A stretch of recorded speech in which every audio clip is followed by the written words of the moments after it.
First time I stood staring at you. You look so good, sexy for true. And the look in your eyes said, baby, let's ride. Welcome to another episode of An Exclusive on IKTV. I am your host, Jeremy Zillon. You can follow me on Twitter at Jeremy_Zillon.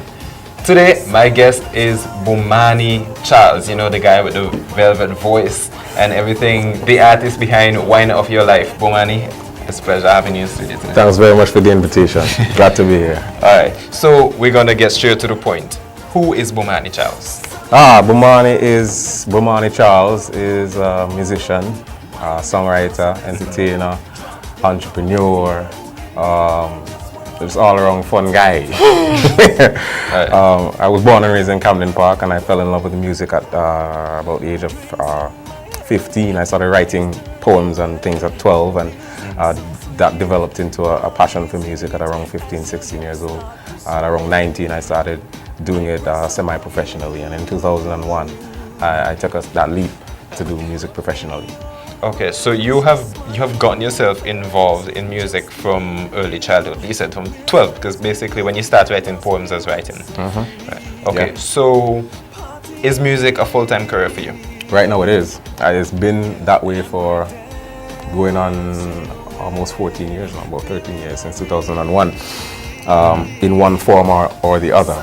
Whether it's as a vocalist in a band, in St. Vincent and the Grenadines, or taking up a contract as a vocalist on board cruise lines, or just doing recordings and touring. And so music has been sort of what I've done for the last 12 or so years, 13 years. Okay, so within that 12 to 14 years that you've been in music, which basically makes you a veteran, what are some of the music that you have produced? Because people know some people know your music, but they don't necessarily know who is the artist behind the music. They hear the songs and they love the songs. So what are some of these music that you've produced? Well, I started doing a lot of demos when I was younger, in different genres, because I fell in love with, like, I was into soul music, 60s soul and hip hop, R&B, that kind of stuff, pop music and so on.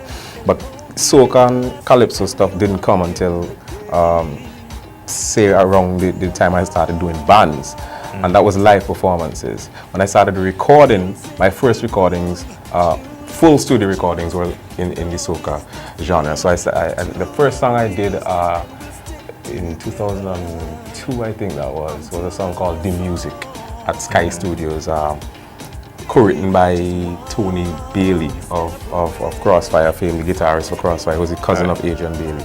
And we did a couple of other tracks there, went on to do I Am Soca, Booty Call, Sweetness, Wet, and Time to Blaze, and Not Going On There Tonight, and all that stuff that came up over the years in the soca, raga, soca genre. So I think that's how people came to know my music, was through that. But being a vocalist in a band, you're exposed, or you're required or expected to do a lot of other different types of music, reggae and dancehall and pop music and all that. So you've just been exploring all the genres. I run the gambit from different genres. Okay. I'm gonna stick a pin here. Right.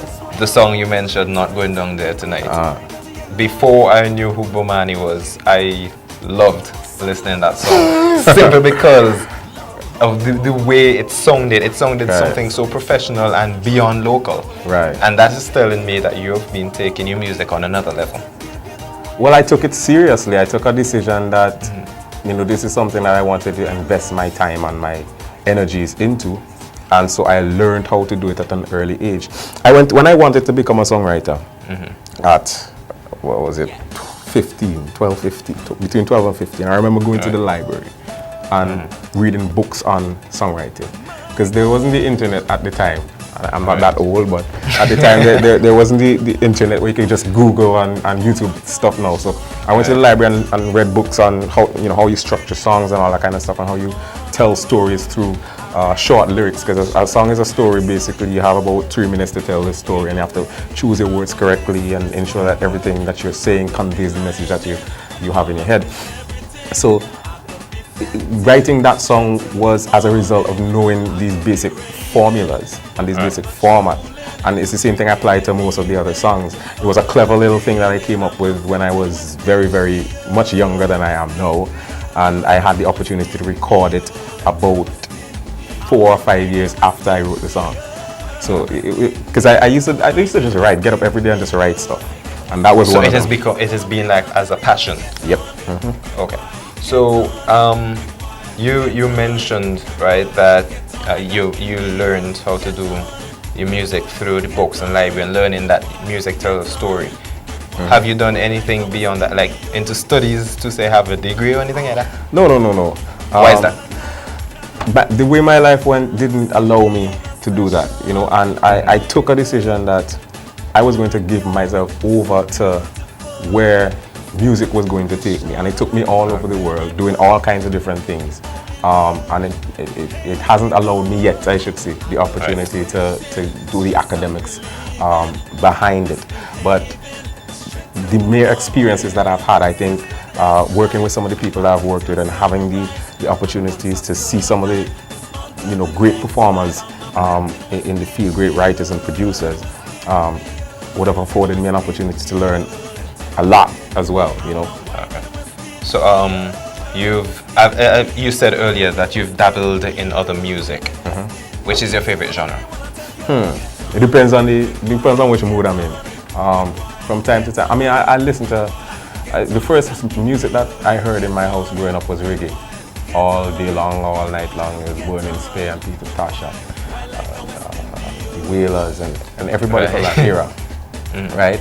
And there was a time when I didn't know there was any other type of music because that's all we heard.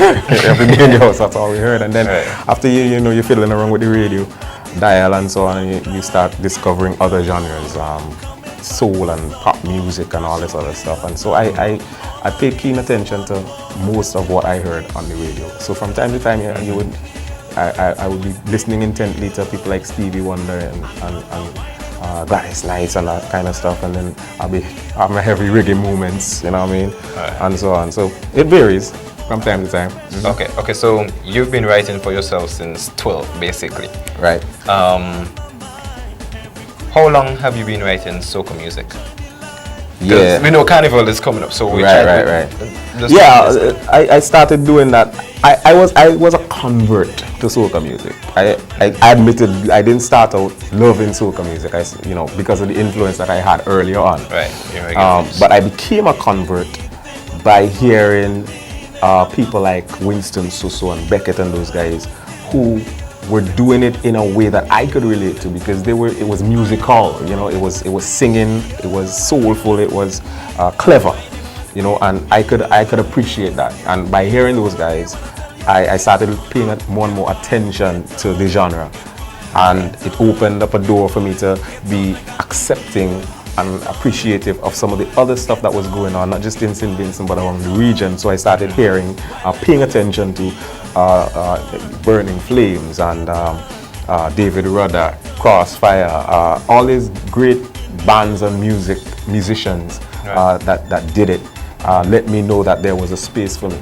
So I started writing that kind of stuff around 2001 when I started, when I was doing the vocalist thing in bands and so on in St. Vincent. Okay, so this would have been from 2001. What about Raga Soca? Raga Soca, well... Or was it all within the same period also? Yeah, it pretty much was, because I think I recognized that I had a preference musically. Not necessarily lyrically or melodically, but really musically in terms of beat and chord structure and progression and tempo. That I was drawn to that simply because it allowed me to be more melodic. You know what I mean? And I could tell a story quicker, or not quicker, but easier on that sort of tempo. And it really appealed to me more because it really was sweet kind of music that I loved. What I heard from the people I used to listen to, I still listen to. And so that's the direction I headed in my career. Okay, so who are some of the can you name some of these artists that you listen to, other than those that you've already called? I mean, those for the Raga Soca, because you say that you still listen to them. So who are they?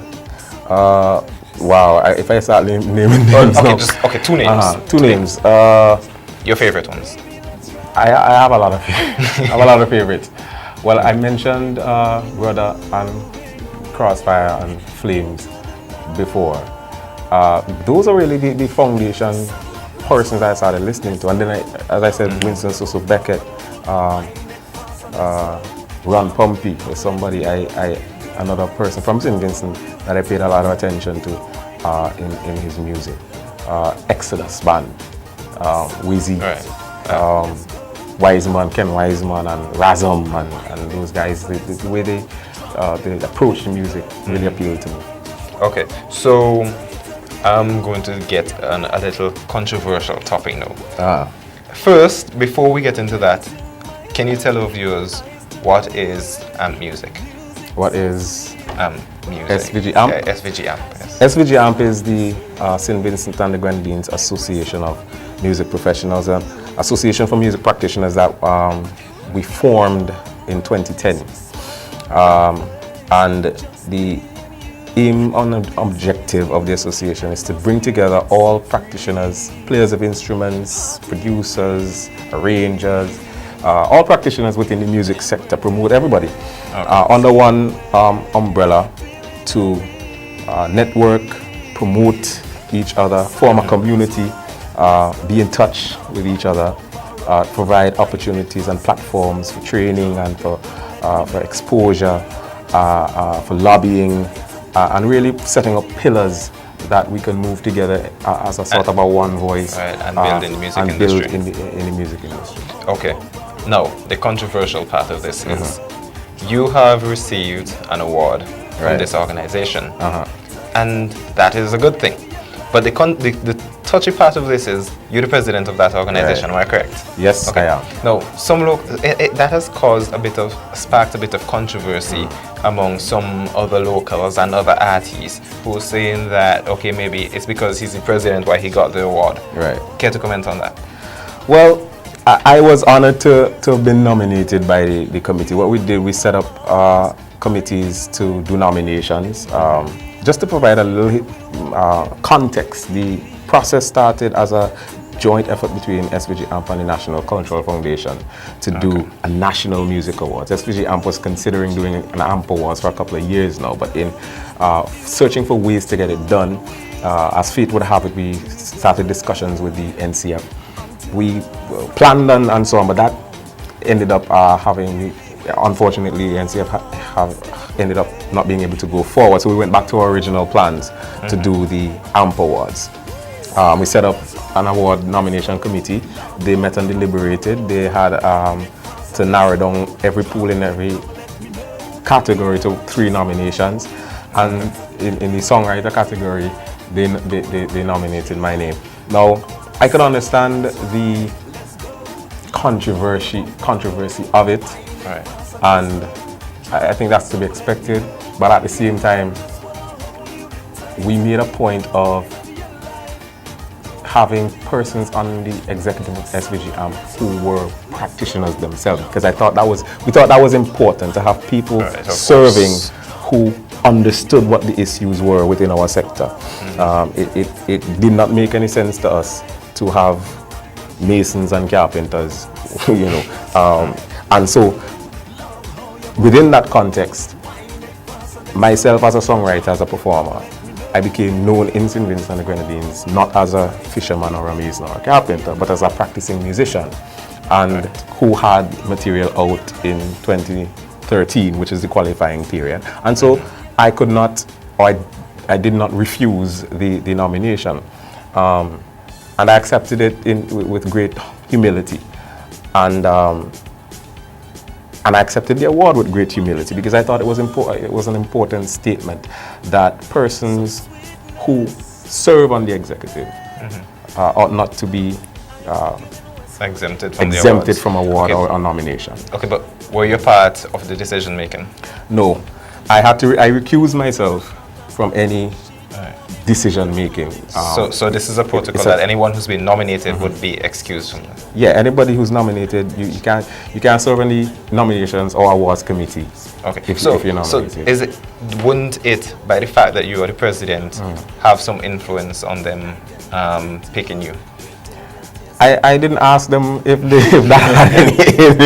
had any influence. But again, while I see that some persons in some quarters may want to raise some muddy water about that, I tend to have a broader view.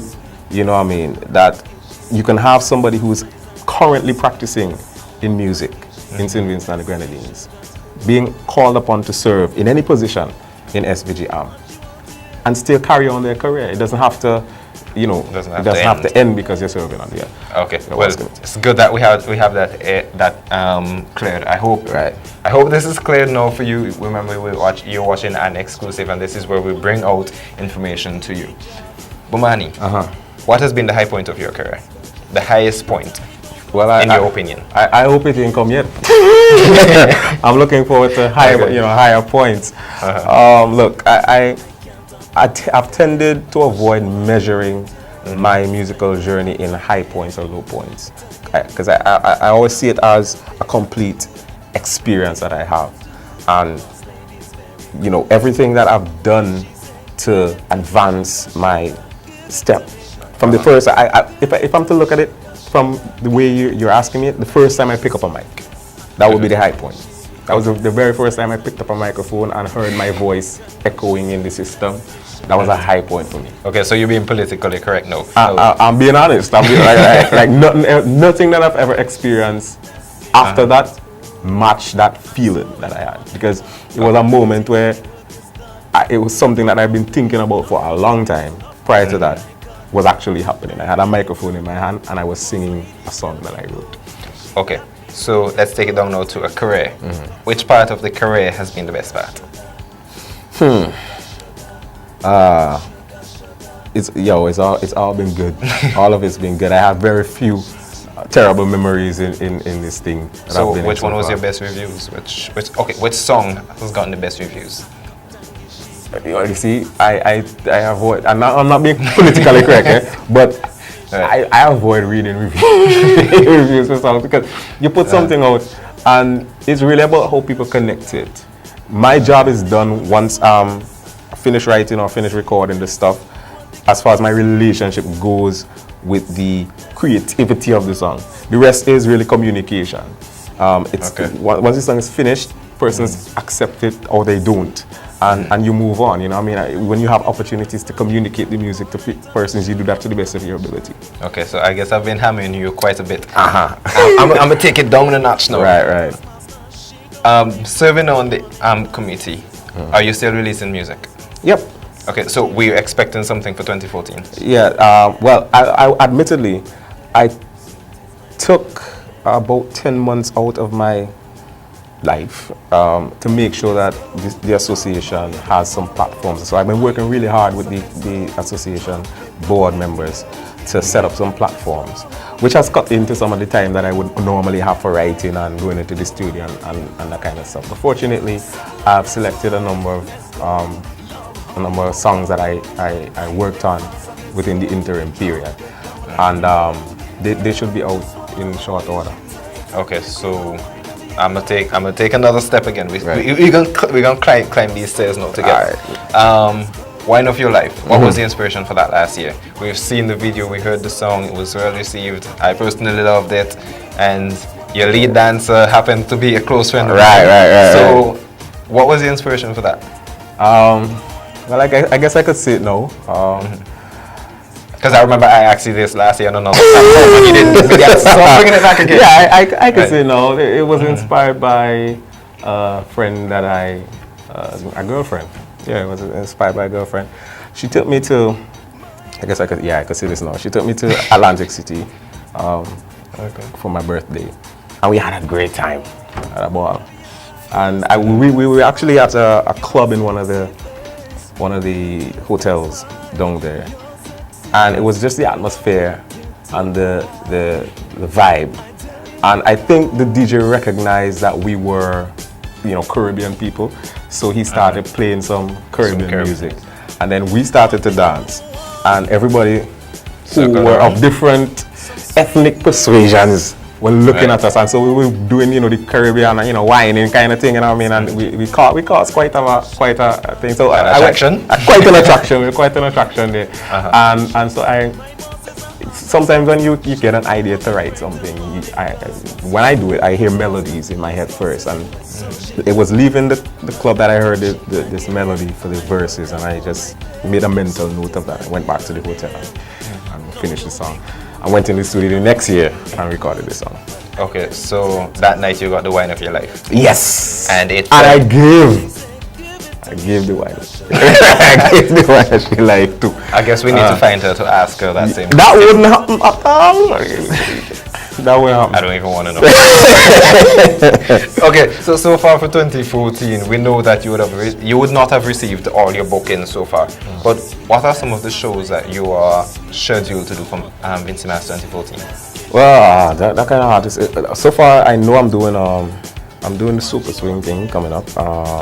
I'm doing Chanel and Luther's 20th anniversary, White on the Right. Dock, and a couple other things. I don't have the thing in front of me now, but that's it so far. So we know for a fact you're going to be in some shows. Yeah. You planning on Raga Soca? I never plan on any competition You know, why is it? outside of the first two.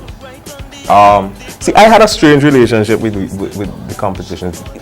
2004 was entering that 2004 competition. I actually had to be coerced into doing it because, again, coming from where I started in music, I didn't see my idols or the people that inspired me in music. I didn't see them battling one another on stage. You know what I mean? I didn't see Stevie Wonder up against with Charles and so on. So it was strange. It was a strange thing that I had to navigate and try to wrap my head around and understand. But it wasn't key. It was very important when I did it, because it put me on a platform and it called attention to the work that I was doing. So I never dissuade anybody from entering the competitions. But I have always had a iffy kind of relationship with those competitions. I never say, well, I'm going in this year. I'm not going in this year. It is a vibe for me. Okay, so what have been some of the challenges in getting in these competitions? Well, if you decide to do it, you have to get past the guards, which are the people who select your songs and so on, and they have their criteria that they're looking for. So I think you have to understand what they're looking for, and apply your material in that direction. And then you really have to have a great team on your production to ensure that you have a memorable production. Because I think that was my approach the first time I did it. Coming in for the first time in any competition at all in 2004 with my friends, who basically were my production people. And I remember thinking I wanted to have a memorable production as a new artist, a relatively new artist on the scene, new artist to Soca Monarch, and trying as much as possible to have a memorable production, even if I didn't win. Right. I wanted people to leave the venue So you just wanted to remembering the leave your performance, mark in a sense. Right. Okay, as we're coming close to the end of this episode, can you be extremely honest and tell me who is the artist that you compare yourself to the most? Wow. That's like a kind of a left field question because I've never really made those comparisons. I've been inspired by people and I've listened to people, but I've always tried to find my own spirit and voice within music. And for better or worse, sort of a cocoon myself into trying to figure out what I'm trying to say and how I'm trying to do So it. you've just been doing you. Yeah, pretty much. I pay attention to pretty much everybody, but Right. I don't think I've ever really made comparisons. Okay, so in paying attention to everybody, have you been paying attention to the new young artists that are coming up? Yes, I have. Okay, and out of all of those new artists, who do you see as the next Bomani? I'm not gonna put that kind of pressure on you. Look, I would say, because somebody had asked me once if I did try to advise me that if I did certain things, I would be the next somebody. And my response was, well, I'm not trying to be the next somebody. I'm trying to be Bomani. Okay. And so that's what I would advise, that persons find their own voice. Again, you could be inspired, and you could be you can find inspiration in the persons who have come before you, but always try to find your own voice. Okay, and yeah, we're running with time, but I want to get this question out there, and this one I'm trying to phrase it still in my head, right? And this question is this: how are you going to? What would you tell the new artists that are having problem with radio stations playing their music? We've had a few of them in studio who said that that is amazing. Yeah, and they've been preferring to play the other veterans, if I mean, music rather than this. And I quite honestly, I've been getting some reports from as SVG about that too. And I could only say that you have more options now than when I came into the thing. You know what I mean? There are a lot of different options. And now technology is affording us an opportunity that we did not have before, where we have direct communication now with our listeners. You have a choice. You could either wait on a radio station to play your song, or you could organize your song to be packaged in a particular way so that you can market it online. And within the space of a few days, you notice X amount of people have listened, and not just in St. Vincent and the Grenadines, but worldwide. And so you never know what can happen with that. So explore the other opportunities. Yes, try to work on the product, to improve the product, to market it to the radio stations as well. Build your relationships and your network and all of that. But don't think in those narrow terms that if a radio station doesn't play your music, that's the end of your music. There are a range of other options that you could take. Okay, and the final question for you personally: is there any pressure to release another hit song? No, I've learned how. Not now. I have to learn how to divorce myself from the quote-unquote hit song kind of thing, where again you cocoon yourself, you do the best that you can, and you put the material out and promote it as much as you can. You never know what's gonna happen with your music, really.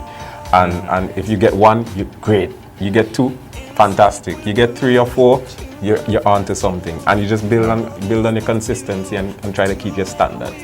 And pretty soon you realize that you have 8, 9, 10 songs that might not be mega hits. You have 3 or 4 in between, but you have songs that people are familiar with enough that they appreciate your body of work. And I think that's the approach that you should take. That's the approach I took. Okay, Mr. Bomani, it was a pleasure having you in studio. No doubt. For an exclusive interview. You've just seen an exclusive interview on IKTV. I'm your host, Jeremy Zilon Richardson, and my guest has been Bomani. You can get yourself on this program and follow me on Twitter at journey_Zilon. You're watching IKTV. Stay tuned. Love how your bumper roll, wind it fast and then slow. Drop it down, let me know.